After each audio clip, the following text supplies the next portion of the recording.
కావాలనే మీ కలను నెరవేర్చుకోండి. సంప్రదించండి Hegde fertility, Hyderabad, Telangana. Hi hello నమస్తే, వెల్కమ్ టు ఐడ్రీమ్ మీడియా. నేను మీ శ్యామ్. రైట్, ఈరోజు ఒక స్పెషల్ టాపిక్ గురించి అయితే మనం మాట్లాడుకుందాం. అయితే చాలా మందికి కూడా జలియన్ వాలాబాగ్ గురించి తెలిసే ఉంటుంది. అయితే జలియన్ వాలాబాగ్ అంటే చాలా వరకు ఏంటంటే హిస్టరీలో కొంతమందిని ఒక గ్రౌండ్లో పెట్టి వాళ్ళందరినీ చాలా దారుణాతి దారుణంగా ఊచకొత కోసారని చెప్పని బ్రిటిష్ వాళ్ళని చెప్పని మనం చెప్పుకుంటాం. చాలామంది కూడా చనిపోయారు. ఒక బావిలో పడిపోయి ప్రతి ఒక్కరు కూడా, అంటే చాలామంది బుల్లెట్స్ తగిలి ఇట్లా జలియన్ వాలాబాగ్ గురించి మనం చెప్పుకోవడం జరుగుతుంది. కానీ జలియన్ వాలాబాగ్ వచ్చేటప్పటికి April 13th ఎప్పుడైతే జరిగిందో 1990లో, ఆఫ్టర్ జలియన్ వాలాబాగు దానిపైన అసలు ఇలా జరిగినందుకు కూడా ఎవరు మాట్లాడారు, అసలు దానిపైన ఎవరు పోరాడారు, అసలు ఇంత అరాచకానికి గురి చేసిన బ్రిటిషుల్ని ఎవరైతే శిక్షించేలాగా ప్రయత్నించారనే విషయం అయితే ఎవరికి కూడా తెలియదు. సో ఈ పాయింట్ ఆఫ్ వ్యూలో అయితే మాత్రం ఒక స్పెషల్ హీరో క్యారెక్టర్ని అయితే ఇంట్రడ్యూస్ చేయడం అయితే జరిగింది. అది కూడా వచ్చేటప్పటికి సి శంకరన్ నాయర్ అనమాట. సో చాలా మందికి కూడా తెలియకపోవచ్చు. ఈరోజు కేసరి 2 అంటే కేసరి చాప్టర్ 2 అనే సినిమా నుంచి అయితే మాత్రం సి శంకరన్ నారాయణ గారి క్యారెక్టర్ని అయితే మాత్రం రివీల్ చేయడం అయితే జరిగింది. సో ఈ క్యారెక్టర్ ఏ విధంగా ఉంటుంది, అసలు సి శంకరన్ నాయర్ గారు అంటే ఎవరు, అసలు జలియన్ వాలాబాగ్ టైంలో ఆయన ఏం చేశారు అనే విషయాన్ని అయితే మాత్రం ఈరోజు మనకు క్లుప్తంగా వివరించడానికి అయితే సురేష్ కుచ్చెట్టి గారు, ఆయన అడిగి తెలుసుకునే ప్రయత్నం చేద్దాం. సార్ నమస్తే. సార్ నమస్కారం. ఎలా ఉన్నారు సార్? అయితే ఇప్పుడు డెఫినెట్గా దీని గురించి అయితే మాత్రం మనం మాట్లాడుకోవాలి. ఎందుకంటే చాలా వరకు కూడా మన హిస్టరీ అనేది చాలా వరకు కూడా తెలియదు. అవి ఏంటంటే పాత పుస్తకాల్లో అలాగా ఇమిడిపోయి ఉన్నాయి, కానీ బయటికి రావట్లేదు. ఏదైనా ఒక్క క్యారెక్టర్ని తీసుకొచ్చి దాన్ని చూపించి దాన్ని హీరో ఎలివేషన్ ఇస్తే కనుక మనం మళ్ళీ బ్యాక్ టు హిస్టరీకి వెళ్ళి దాన్ని రిఫర్ చేసి చేయడం అవుతుంది జరుగుతుంది.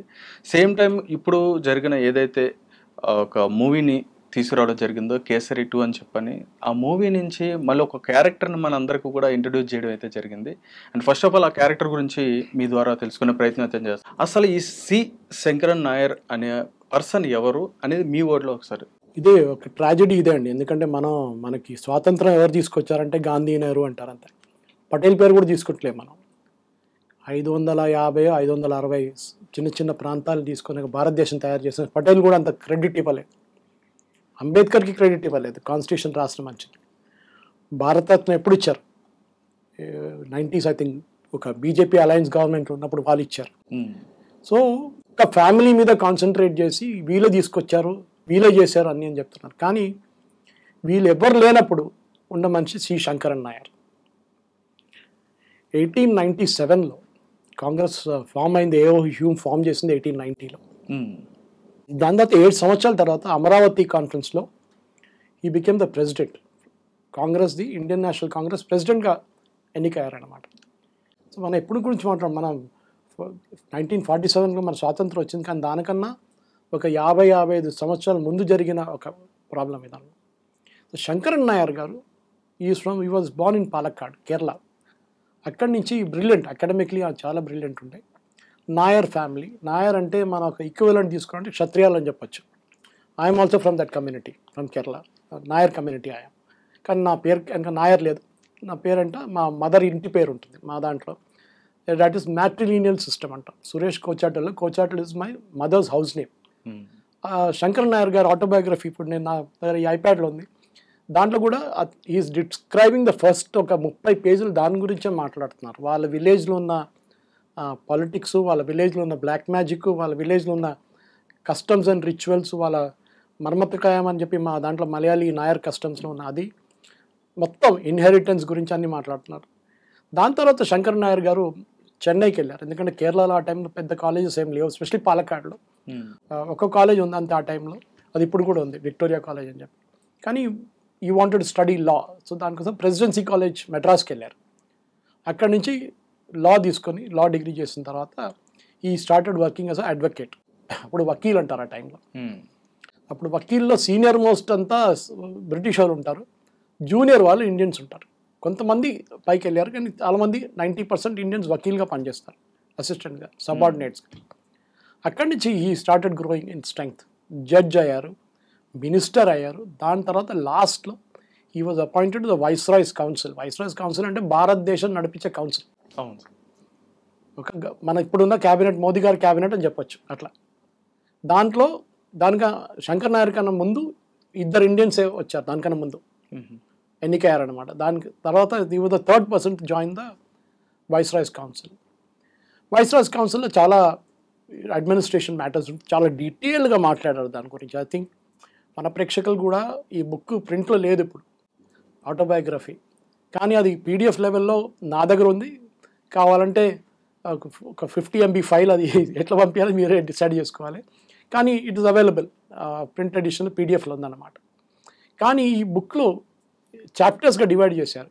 ఒకటి ఫస్ట్ నేను చెప్పినట్లు అతను బర్త్, ఆయన విలేజు, డిస్ట్రిక్ట్, ఇదంతా డీటెయిల్ తీసుకొచ్చి అంతా చదివిన తర్వాత నెక్స్ట్ ఈ came to the step of ఆయన ఒఫిషియల్గా బ్రిటిష్ హైరార్కీలో ఎట్లా పైకి వచ్చారని చెప్పేసి. సో దిస్ ఎంటైర్ థింగ్ మనం ఒకటి నేర్చుకోవాలి. ఆ టైంలో బ్రిటిష్ వాళ్ళు పరిపాలిస్తున్నప్పుడు మనకి అసలు మన ఇండియన్స్ పైకి రానియరు. ఎందుకంటే వాళ్ళకి ఎప్పుడు వాళ్ళే సీనియర్ మోస్ట్, వాళ్ళే అన్నీ చేసుకుంటారని చెప్పి వాళ్ళదే ఉంటుంది. కానీ Sankaran Nair was a very unique man. ఆయన కొంచెం టెంపరమెంటల్ మ్యాన్. జడ్జెస్ కూడా చెప్తుంటే అంట ఆయన గురించి, అతని గురించి, that he was very temperamental, he was very కోపం వస్తుంది జల్దీ, కానీ లాజికల్గా మాట్లాడతారు, చాలా లాజికల్గా మాట్లాడతారు. అండ్ లాజికల్ మాట్లాడడం కూడా కాదు, లా అనే సబ్జెక్ట్ మీద మస్తు పట్టుండే అతను. సో దాని తర్వాత ఈ జలియన్వాలా బాగ్ ఇన్సిడెంట్, ఇప్పుడు మీరు అడగొచ్చు, కేరళలో ఒక మనిషి చెన్నైకి వచ్చి అప్పుడు మెడ్రాస్కి వచ్చి లా చేసుకున్న తర్వాత దెన్ నెక్స్ట్ ఈ వెంట్ టు ఢిల్లీ నుంచి ఈ జలియన్వాలా బాగ్ ఇన్సిడెంట్ జరిగినప్పుడే అతనికి శ్రీ శంకరన్ నాయర్ ఫెల్ట్ దట్ ఉండకూడదు ఈ బ్రిటిష్ వాళ్ళతో అని చెప్పి రాజీనామా చేసేసారు. వైస్రాయ్స్ కౌన్సిల్ నుంచి రాజీనామా చేశారు. కానీ సినిమాలో ఆ పార్ట్ చూపించట్లేదు, డైరెక్ట్లీ కేసుకి వెళ్ళిపోతున్నారు. అది సినిమాటిక్ లిబర్టీ అని చెప్పొచ్చు మనం. కానీ చాలా మటుకు శంకరన్ నాయర్ ఆయన క్యారెక్టర్ మంచిగా మౌల్డ్ చేశారు. Akshay Kumar, no problem about, చాలా బాగా చేశారు. Madhavan who argued as opponent lawyer for the British, అది యాక్చువల్లీ కేసు మొత్తం లండన్లో నడిచింది. So to cut a long story short, ఇది బేసిక్లీ ఒక ఇండియన్, ఒక జలియన్వాలా బాగ్. ఎందుకంటే ఇక్కడున్న పిల్లలు కూడా జలియన్వాలా బాగ్ ఏంటంటే ఏదో ఉన్నారు, కాల్పులు జరిపారు, చాలామంది చనిపోయారని. కానీ దాని వెనక ఉన్న కుట్ర ఏంటి, బ్రిటిష్ వాళ్ళు ఎందుకు చేశారు, అది ఆ హిస్టరీ తెలుసుకోవాలంటే ఒకటి ఈ సినిమా చూడాల్సిందే. అట్లీస్ట్ అడల్ట్స్ వెళ్ళి చూసిరండి, మీరు చూడాల్సిందే. ఎందుకంటే నేను ఇవాళ వెళ్ళి థియేటర్లో 10 మంది కూడా లేరు, అది ట్రాజడీ. కానీ ఒక కమర్షియల్ సినిమా వస్తే మొత్తం హౌస్ఫుల్ నడుస్తుంది. ఇక్కడ మన హిస్టరీ, దాచిపెట్టిన హిస్టరీని చూపిస్తుంది. ఎస్ సార్, డెఫినెట్గా రైట్. ఇందాక మీరు అన్నట్టుగానే జలియన్వాలా బాగ్ అంటే మోస్ట్ ఆఫ్ ది పీపుల్ ఎలా అంటే ఏదో ఒక సబ్ క్రౌడ్ని అక్కడ పెట్టేసి వాళ్ళందరి మీద అరాచకంగా ఉచ్చకోత కోసారని చెప్పడం జరుగుతుంది.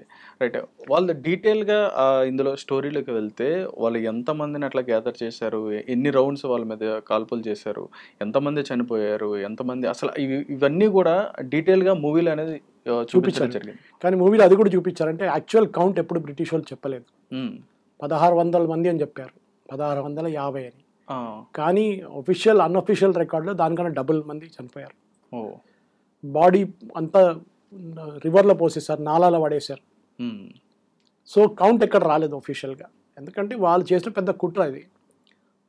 జలియన్వాలా బాగ్ ఒక మన హిస్టరీలో ఒక బ్లాక్ మార్క్.